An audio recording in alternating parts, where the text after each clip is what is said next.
नमस्कार साथियों। अगर मैं आप लोगों को बताऊं कि श्री राम के जन्म के 60,000 साल पहले ही रामायण की रचना पूरी हो गई तो शायद आप आश्चर्य होंगे, पर हम में से जिन्होंने कृत्तिवासी रामायण बचपन से पढ़ी है वो शायद आश्चर्य ना हो।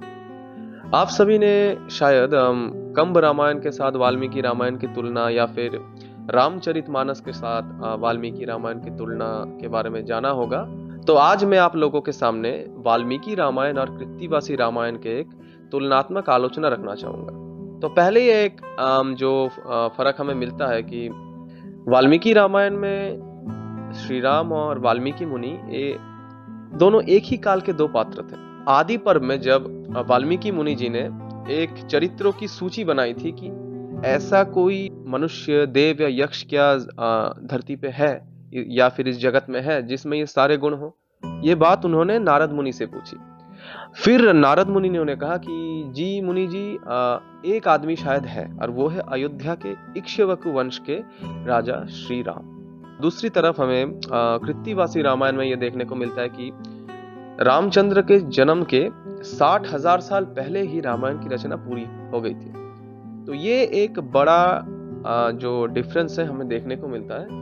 दूसरी जो विचित्र चीज है जो हमें देखने को मिलती है कि हम बंगाली लोगों को यह पता है कि श्री राम ने जब रावण के विरुद्ध युद्ध घोषणा की थी तब उन्होंने माँ दुर्गा की आराधना की थी, और क्योंकि माँ दुर्गा की आराधना वसंत ऋतु में की जाती है और उन्होंने ये शरद ऋतु में किया, इसीलिए इस आराधना को हम अकाल बोधन कहते हैं। कि अकाल यानी कि समय, जिस समय में वो काम किया जाना था उस समय में नहीं, किसी और समय में किया गया, इसीलिए उसे अकाल बोधन हम कहते हैं।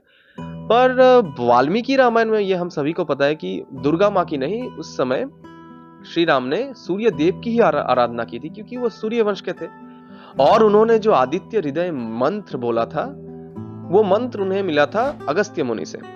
और दूसरी तरफ कृत्तिवासी रामायण है, वहां पे प्रजापति ब्रह्मा जो जी थे उन्होंने कहा था कि श्री रामचंद्र को कि आप दुर्गा माँ की आराधना करें रावण को, अगर आप हराना चाहते हैं तो। ये दूसरी जो डिफरेंस है हमें देखने को मिली।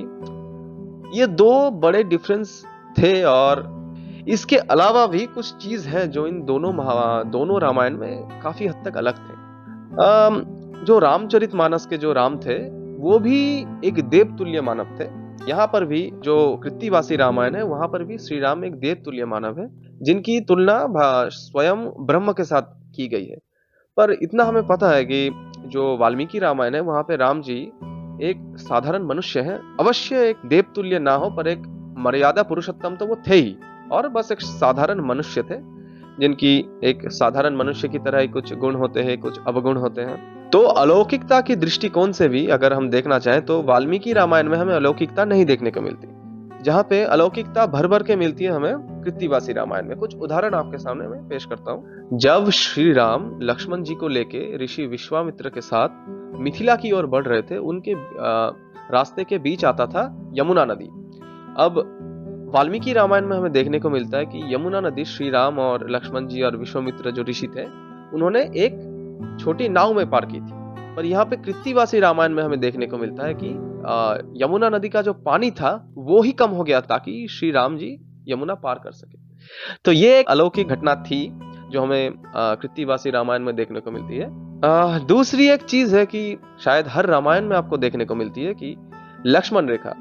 आपको ये बता दो कि वाल्मीकि रामायण में किसी लक्ष्मण रेखा का उल्लेख नहीं है, और बाकी रामायणों का तो अभी मुझे पता नहीं, पर कृत्तिवासी रामायण में भी लक्ष्मण रेखा है। और जो पॉपुलर शोज हमें देखने को मिलते हैं टीवी पे उनमें भी लक्ष्मण रेखा है, पर मूल वाल्मीकि रामायण में ऐसी कोई अलौकिक रेखा की बात नहीं की गई थी। तीसरी एक चीज जो है जो कृत्तिवासी रामायण में यूनिक है कि तब एक चरित्र थे जो थे रत्नाकर। रत्नाकर एक क्या कहूँ डकैत थे, और एक कहानी के बाद उन्हें पता चला कि उनका जो पाप का भार है वो कोई नहीं उठाने वाला। उनके परिवार के जो लोग भी थे उन्होंने भी ये साफ साफ कह दिया कि हम तुम्हारे पाप का भाग नहीं ले सकते, तुम जो ये डकैती का काम कर रहे हो उसके पाप का भाग हम नहीं लेंगे। तो रत्नाकर ने पूछा कि आप हम मेरे पैसे का तो भाग लेते हैं सभी, मेरे बीवी, मेरे बच्चे, मेरे माँ, मेरे बाप, सभी मेरे पैसे का तो भाग लेते हैं। तो ऐसे ही जब रत्नाकर को ये समझ में आ गया कि मेरे पाप का भाग कोई नहीं लेने वाला, बस सब ये मेरे पुण्य या मेरे कमाई का भाग लेने, माने सब मेरे पुण्य क्या या कमाई का हिस्सा तो लेंगे पर पाप का हिस्सा नहीं लेंगे। तब रत्नाकर कड़ी तपस्या की और फिर वो वाल्मीकि मुनि बने। तो ऐसी कोई कहानी वाल्मीकि रामायण में तो नहीं मिलती, पर कृत्तिवासी रामायण में वाल्मीकि जी की ये कहानी हमें मिलती है। कृत्तिवासी रामायण में यह भी कहा जाता है कि क्योंकि रत्नाकर एक पापी थे तो वो राम नाम नहीं ले पा रहे थे। तो बांग्ला में एक शब्द है कि मोरा। अब मोरा शब्द का अर्थ है कि मृत, तो वो बार बार मोरा मोरा मोरा मोरा ऐसे कह रहे थे। वैसे ही उन्होंने राम नाम का जप किया और फिर उन्हें पुण्य मिला और फिर वो वाल्मीकि बन पाए। तो ये कुछ अलौकिक चीजें थी जो हमें वाल्मीकि रामायण में नहीं मिलती और कृत्तिवासी रामायण में मिलती है। इन सारे चीजों को हटा भी दे तो कुछ एक्स्ट्रा चीजें भी हैं जो हमें कृत्तिवासी रामायण में मिलते हैं और वाल्मीकि रामायण में वो चीजें हमें नहीं मिलती। पहले तो ये हमें पता है कि वाल्मीकि रामायण में जो ताड़का राक्षसी थी उनका वध करने के लिए विश्वामित्र जी राजा दशरथ के पास गए और कहा कि उन्हें राम और लक्ष्मण जी चाहिए। वो तब छोटे थे पर फिर भी विश्वामित्र जी ने कहा कि नहीं, ये ताड़का राक्षसी का वध कर सकते हैं। तो वाल्मीकि रामायण में ताड़का राक्षसी का वध करने के लिए पहले ही राम और लक्ष्मण जी चले गए थे, पर कृत्तिवासी रामायण में पहले भरत और शत्रुघ्न को भेजा राजा दशरथ ने। तो जब विश्वामित्र जी को यह पता चला वो बहुत ही क्रोधित हो गए थे। उसके बाद राम और लक्ष्मण जी गए और ताड़का राक्षसी का वध हो पाया।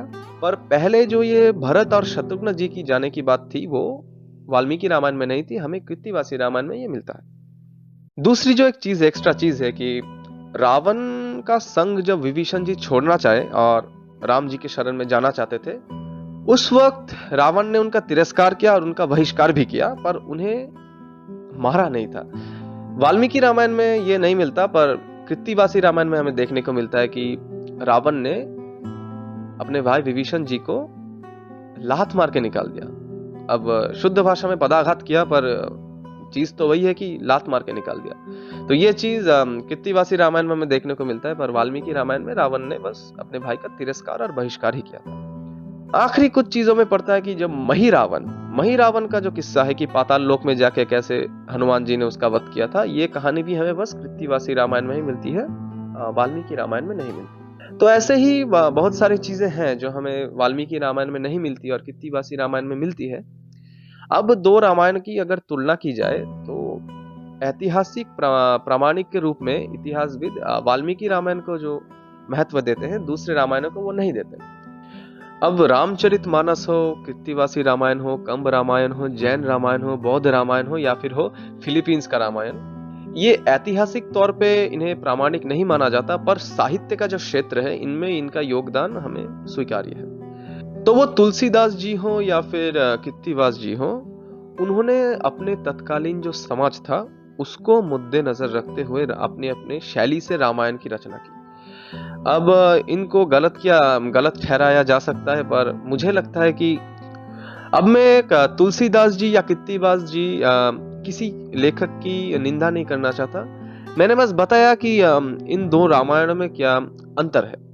तो अगर ये वीडियो आपको पसंद आया तो लाइक जरूर कीजिएगा। अगर आपको लगता है कि ये जो तुलनात्मक आलोचना हमने की ये दूसरों तक भी पहुंचे तो शेयर जरूर कीजिएगा और हमारे साथ जुड़ने के लिए सब्सक्राइब जरूर कीजिएगा। तो आज के लिए इतना ही, नमस्कार।